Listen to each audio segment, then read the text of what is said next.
భారత రాష్ట్ర సమితి పార్లమెంట్ సభ్యులు, శాసనసభ్యులు, శాసన మండలి సభ్యులు, పార్టీ నాయకులందరూ తెలంగాణ భవన్ నుంచి బయలుదేరి వెళ్తున్నాం. కృష్ణా రివర్ మేనేజ్మెంట్ బోర్డు పరిధిలోకి కృష్ణా నది పైన ఉన్న ప్రాజెక్టులన్నీ కనుక వెళ్లిపోతే తెలంగాణ ఎడారిగా మారే ప్రమాదం ఉన్నది. మంచినీటికి, సాగునీటికి, విద్యుత్ అవసరాలకు, విద్యుత్ ఉత్పత్తికి కూడా బోర్డు నడుపుకోవాల్సిన పరిస్థితి వస్తుంది. చిన్న చిన్న అవసరాలకు కూడా బోర్డును సంప్రదించి వాళ్ళ దయతో, వాళ్ళ అనుమతితో నీటిని తీసుకోవాల్సిన పరిస్థితి వస్తుంది. తద్వారా తెలంగాణ ఎడారిగా మారే ప్రమాదం ఉన్నది అని చెప్పి దాదాపు ఒక 10 రోజుల క్రితమే భారత రాష్ట్ర సమితి నిర్ణయం తీసుకుని కేసీఆర్ గారు నల్గొండలో బహిరంగ సభను ఏర్పాటు చేస్తే భయపడిపోయిన కాంగ్రెస్ ప్రభుత్వం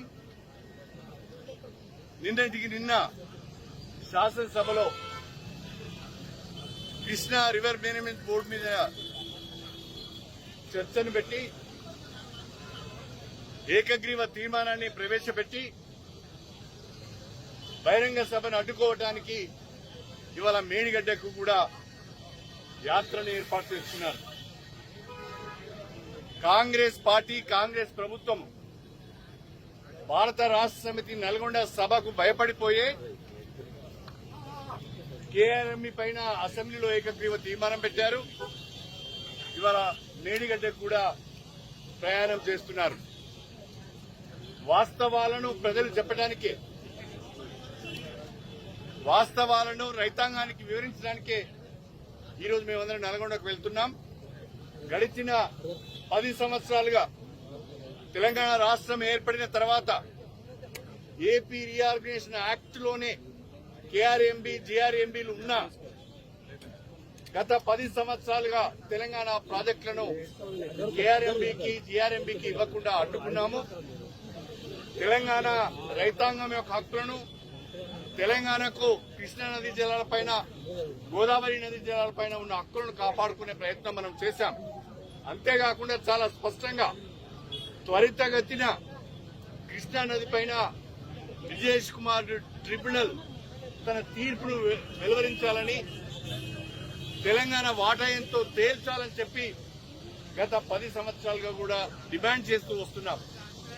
కేంద్ర ప్రభుత్వం గాని, విజేష్ కుమార్ ట్రిబ్యునల్ గాని తీర్పు వెలువరించకపోవడం మూలాన దాన్ని జాప్యం చేస్తూ కేంద్ర ప్రభుత్వం కేఆర్ఎంబీని వాళ్ళ పరిధిలోకి, ఈ ప్రాజెక్టులన్నింటినీ కూడా కేఆర్ఎంబీ పరిధిలోకి తీసుకోవాలనే ప్రయత్నం చేయడం కూడా సరి అయింది కాదు. దీనికి సమ్మతి తెలిపిన కాంగ్రెస్ ప్రభుత్వం నల్గొండ సభను చూసి భయపడి నిన్నటి రోజున ఆగమేఘాలపైన అసెంబ్లీలో తీర్మానం చేసింది. అయినా ప్రజలకు వాస్తవాలు చెప్పాలనే ఉద్దేశంతోనే ఇవాళ బ్రహ్మాండమైన సభను నల్గొండలో ఏర్పాటు చేసినాం.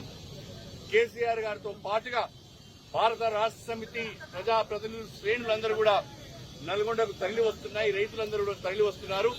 వాస్తవాలను ప్రజలకు వివరించి చెప్పి నదీ జలాలపైన తెలంగాణ హక్కులను కాపాడుకోవడానికి కేఆర్ఎంబీకి, జీఆర్ఎంబీకి తెలంగాణ ప్రాజెక్టును అప్పగించవద్దని, త్వరితగతిన ట్రిబ్యునల్ తీర్పులు ఇవ్వాలనే డిమాండ్తోని జల ఉద్యమం ఈరోజు ప్రారంభమైంది.